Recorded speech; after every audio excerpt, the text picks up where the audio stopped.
maa ngi gërëm gannaaw ba ma sante yàlla julli ci yonent bu tedd bi sangu-sang yi sallallahu alayhi wa sallam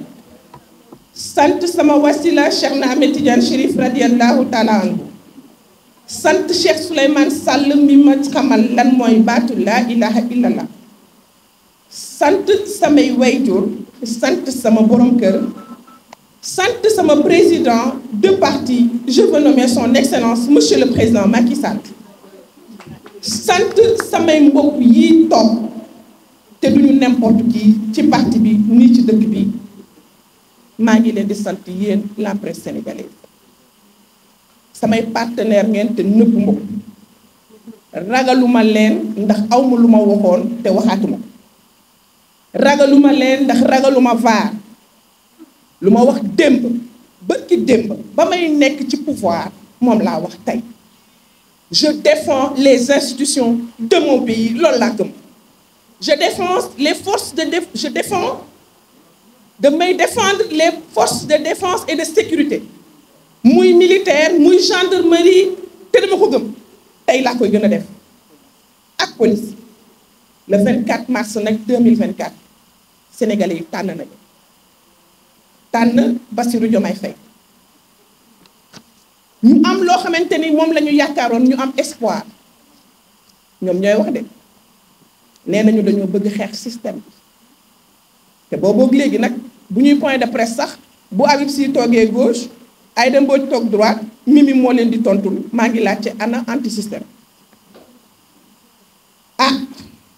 boobu ba tey avant ñuy yéeg ba bi ñu yéegee saaga xaste menace wax bu ñaaw du lu ma leen sosal yéen a ngi nii maa ngi nii ñoom ñi ngi nii vaar yaa ngi nii sénégalais nag dañoo wax ni dañoo gaaw a fàtte ndax nag dañoo nekk peuple boo xamante ni dañoo nekk peuple bu xam ce que c'est une démocratie waaye tey dama leen di interpeller gannaaw saaga xaste dérapage ak reniement mooy loo fi fekk ñu jox la ko ci loxo suba soo yeewoo nga ni gannaaw Macky Sall bandangul suba soo yeewoo nga ni li ñu fi fekk suba suñu yeewoo nga wiccax loxo ni mënuma avancer kon nag c'est aux Sénégalais de juger ñi nga xamante ni ñoo waxoon bu ñu leen joxee réew kat ñaari weer rek la ñu may nit ñi pour mën a joxe ay résultats fan lañ ci toll ko tey j'ai l'impression que lépp loo xamante ni dafa nekk institution sama dëkk de mi ngi ci suuf commencé ci constitution bi ci déclaration de politique générale ba ci président de la république buy def acte d'allégeance au premier ministre ba fii ñu toll ba man Diégui Diop sama situation journaliste yi man de jigéen laa bu ragalul nag góor politique laa bu ñeme fi ma jëm bokk APR nëbbuma ko di identifier woo Benno Bokk Yaakaar te rëccuwuma ko jiital président Macky Sall su ma wàccul du ma ko wàcc boobu ba tey nag dégg ngeen jàppantee gi indintee gi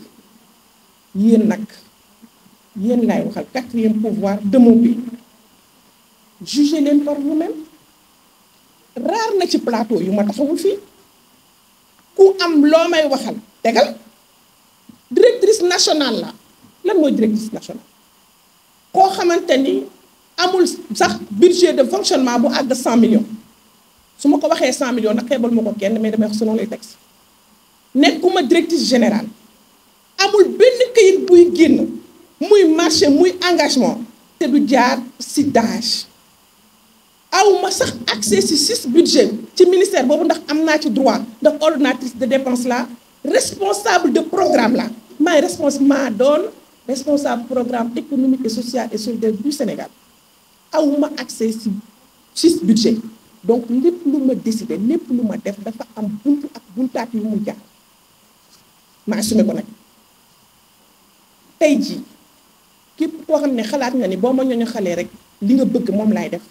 ndax nga sa bopp pensée unique gëmuma ko démb gëmuma ko tey reddition des comptes nag dama koo gëm dama ni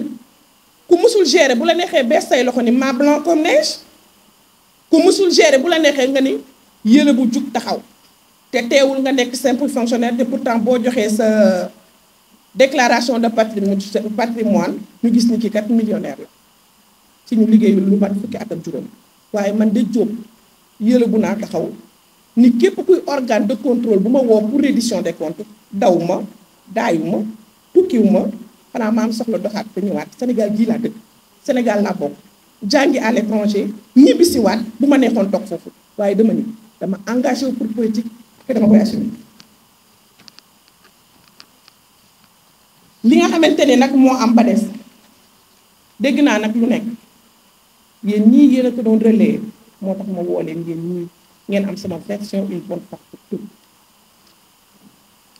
Le 24 juin lañ ma invité RFM pour émission ma dem ba ma demee sa ëllëg c'est le 25 juin parce que teg sama chauffeur yaayam génn àdduna liggéeyuma sax ñu woo ma ni ma am nga courrier ma leen indi leen ko parce que suñu ma defee courrier confidentiel mooy c'est urgent. Courrier boobu mu nekk mise en demeure du sax demande d'explication mise en demeure pour ñu xam lan mooy administration balaa ñuy agsi ci mise en demeure fan la war a jaar ba agsi foofu ñu ni ma da ngay def ay émission te doo tàggoo ñu ni ma da ngay absenté lu bëre te booba gisuñu ko ndax nee na absenté naa ay weer jour boobu la ko gis laaj ma explication le 25 juin le 26 juin ma tontu ndax administration laa bokk waaye ca guddi sax le 25 juin boobu lettre boobu ñu ma adressé woon estampillé que confidentiel ca guddi sa ñu ngi ci journaliste yi ndax wax nañ ko te pourtant maa ko waroon mën a gën a wane man mi bokk opposition te ñu jox la ma waaye defuma ko de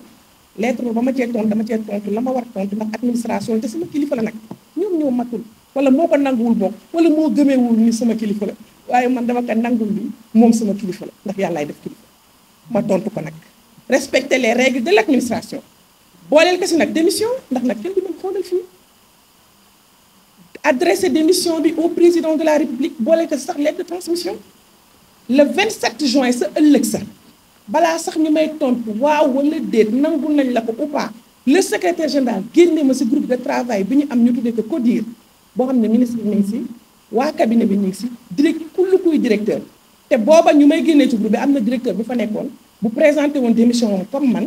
depuis plus d'1 mois di recevoir salaire am nekk université di fa jàngale te mi ngi ci biir le 18 juillet après loolu ñu nommé kenn ku ma remplacé jotuma benn notification dagg nañ sama salaire yàgg na ñu nommé kooku ni poste vacant le 19 juillet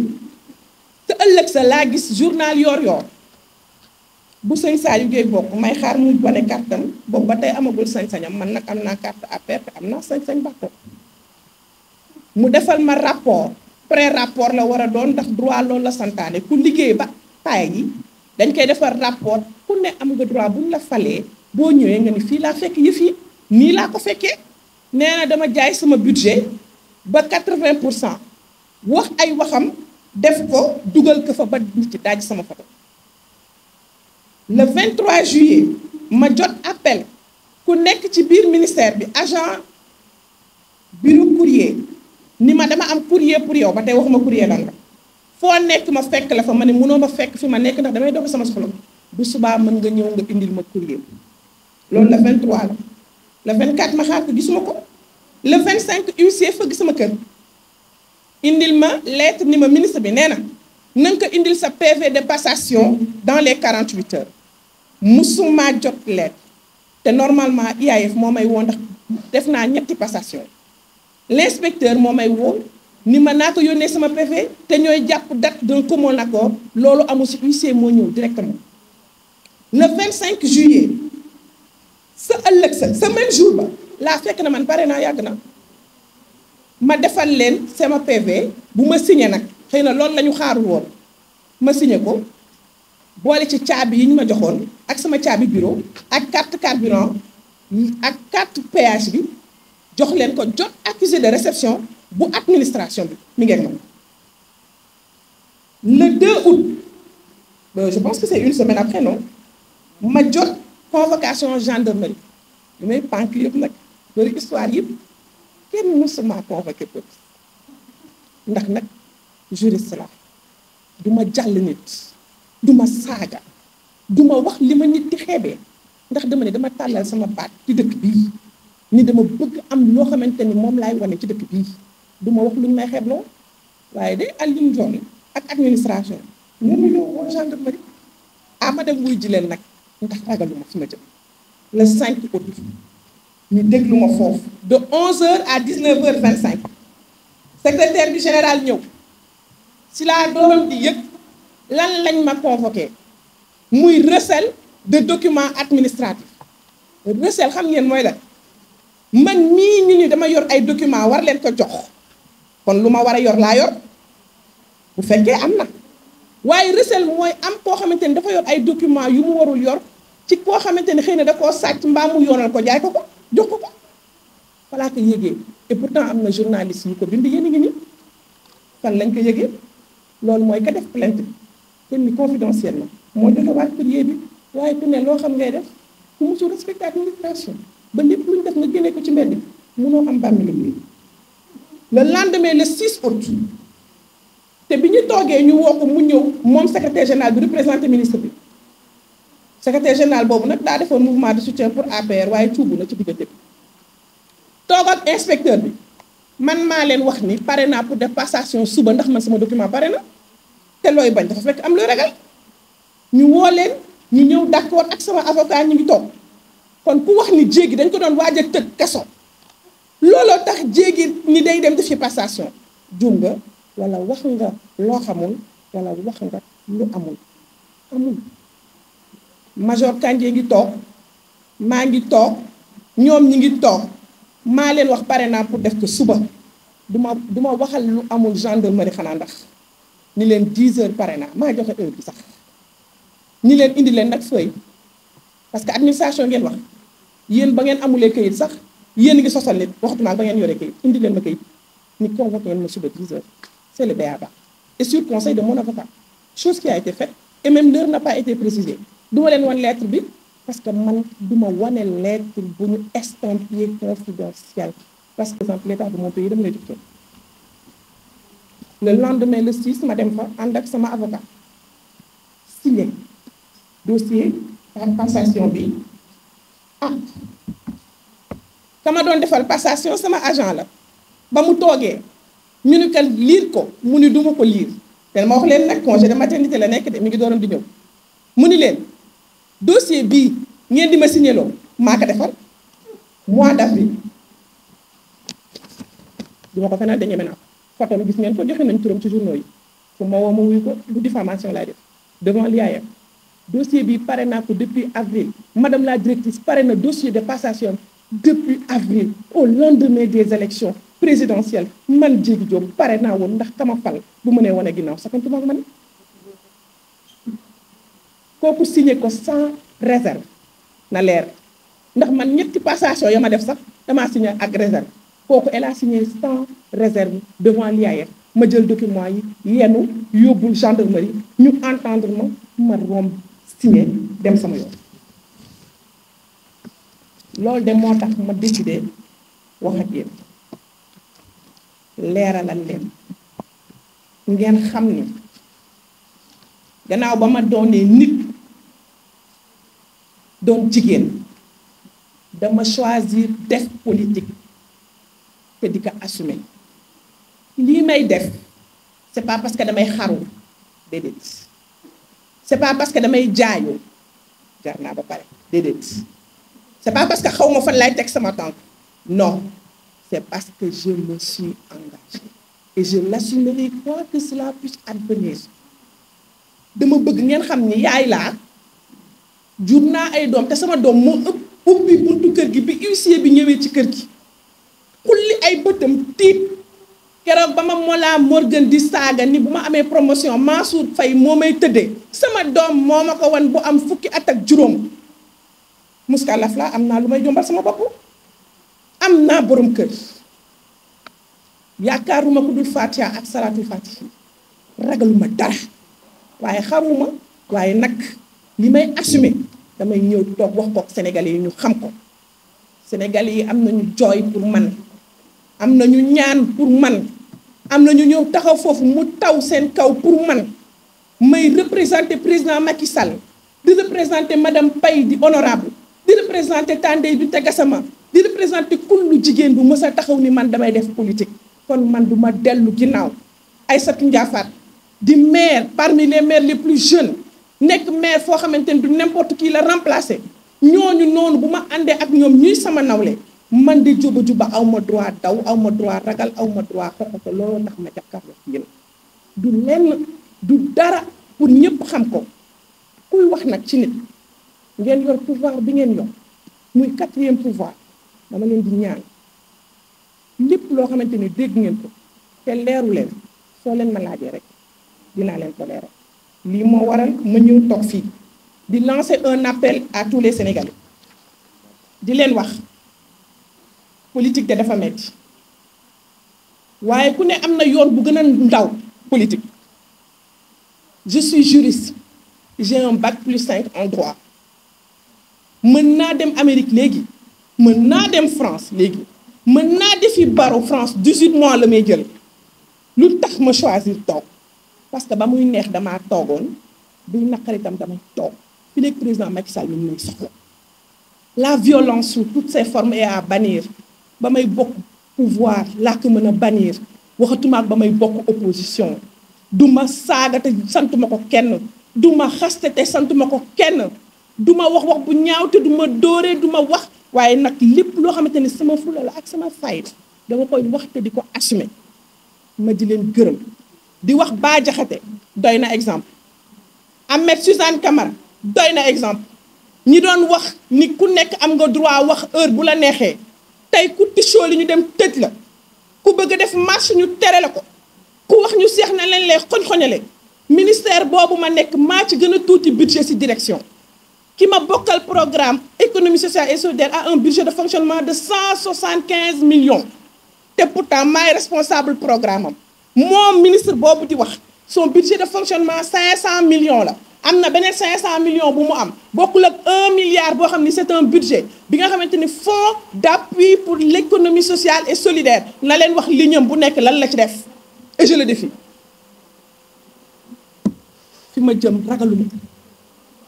maa ngi leen di sant maa ngi leen di gërëm maa ngi leen di masawu waaye nag maa ngi leen di wax vous avez un rôle prépondérant à jouer dans ce pays bu leen ko fàtte. Nous sommes un pays démocratiquement jeune 60 ans d'indépendance kon nag am na yoon bu bëri bu ñu dese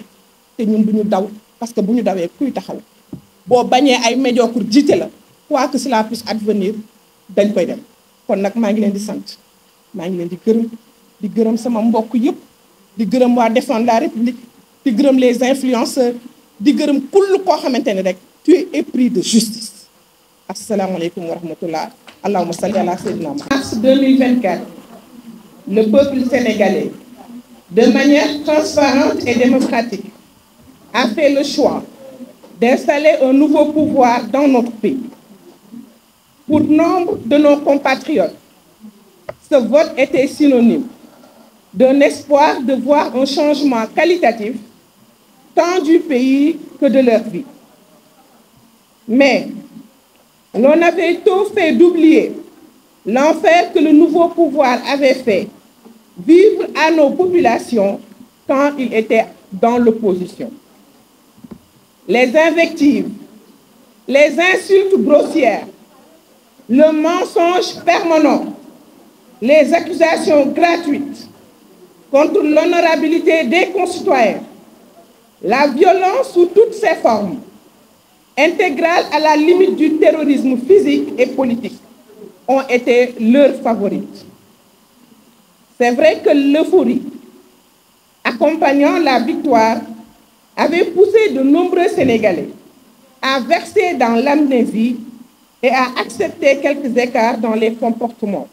les choix et les décisions. Toutefois, plus de 4 mois après son événement, le nouveau pouvoir affiche son vrai visage. Après les reniements, les revirements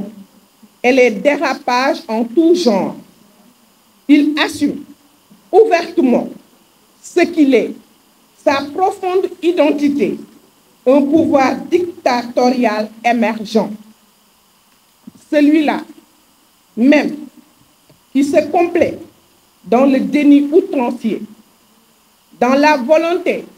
d'écraser toutes les institutions de la République, de bâillonner toutes les libertés démocratiques, de mater toutes les formes de rejet ou d'opposition à des sordides décisions. Enfin, dans sa logique de fouler du pied tout l'édifice administratif, socle de notre État de droit, mon expérience personnelle récente en est la parfaite illustration. Mesdames, Messieurs les journalistes, parce que je suis une femme politique, engagée, assumant fièrement mon camp politique, celui de l'Alliance pour la République et de la coalition Benno Bokk Yakaar, j'ai été victime de persécutions, de harcèlement, de dénigrement mensonger et d'un acharnement politico-administratif rarement vu au Sénégal. Jugez en vous-même. En effet, tout débute au lendemain de ma participation, le 24 juin 2024, à une émission organisée par une radio de la place, je vous nommais l'ARFM, sur les 100 jours du nouveau programme. Certainement, les adeptes de la pensée unique, souhaitant une opposition de confort, avaient souffert de mes critiques tranchantes, car dès le lendemain était enclenchée une brutale opération de démolition de ma personne. C'est ainsi, le 24 juin 2024, invité à l'émission RFM Matin, après 90 jours d'exercice de pouvoir par le président Bassirou Diomaye Faye, le 25 juin, le lendemain, je reçois la lettre de la mise en demeure avec le sort confidentiel par mon ministre. Le 26 juin 2024, je dépose la réponse de lettre accompagnée d'une lettre de démission adressée au président de la République. Je vous nomme son Excellence, M. Bassirou Diomaye Faye. Le 27 juin 2024, le lendemain, n'ayant pas reçu de réponse à ma demande de démission, je suis systématiquement retiré du groupe de travail par le secrétaire général. Ce groupe est composé de l'ensemble des directeurs du ministère ainsi que même du ministre et de son cabinet. Le 18 juillet 2024, on nomme mon successeur et on précise poste vacant dans le communiqué même du Conseil des ministres. Le lendemain, 19 juillet 2024, le journal Yor Yor de Serigne Saliou Gueye publie un pré-rapport concernant ma gestion budgétaire entre guillemets. Le 23 juillet 2024, je reçois un coup de fil de l'agent du bureau de courrier qui voulait passer chez moi pour me remettre un courrier dont la nature n'a pas été précisée. Je lui donne un rendez-vous le lendemain car j'étais en déplacement. Et vous l'avez constaté, j'ai eu à faire des émissions ce jour-là même avec les organes de la place. Le surlendemain, je veux dire le 25 juillet 2024, je reçois un huissier de justice chez moi qui me demande le PV de passation par voie d'huissier dans les 48 heures. Le jour même, le 25 juillet 2024, je dépose le PV de passation signé avec accusé de réception que j'ai reçu du ministère. J'ai déposé le PV avec toutes les clés. Je veux nommer celle de la voiture qu'on m'avait affectée que je n'ai jamais utilisée parce que c'est une R21, les clés de mon bureau et les cartes carburant ainsi que du péage. Le 2 août 2024, je reçois la convocation de la gendarmerie de recherche de Keur Massar, me convoquant pour le 5 août. Le 5 août 2024, je suis auditionnée à la gendarmerie de recherche de Keur Massar de 11h à 19h25 sur la plainte du ministère, représentée par son secrétaire général, M. Gorgui Ndiaye, dont l'objet était recel de documents administratifs. Le lendemain, le 6 juin 2024, je fais une passation au ministère sur ma proposition avec un agent de ma direction qui a été nommé par arrêté le 12 juillet 2024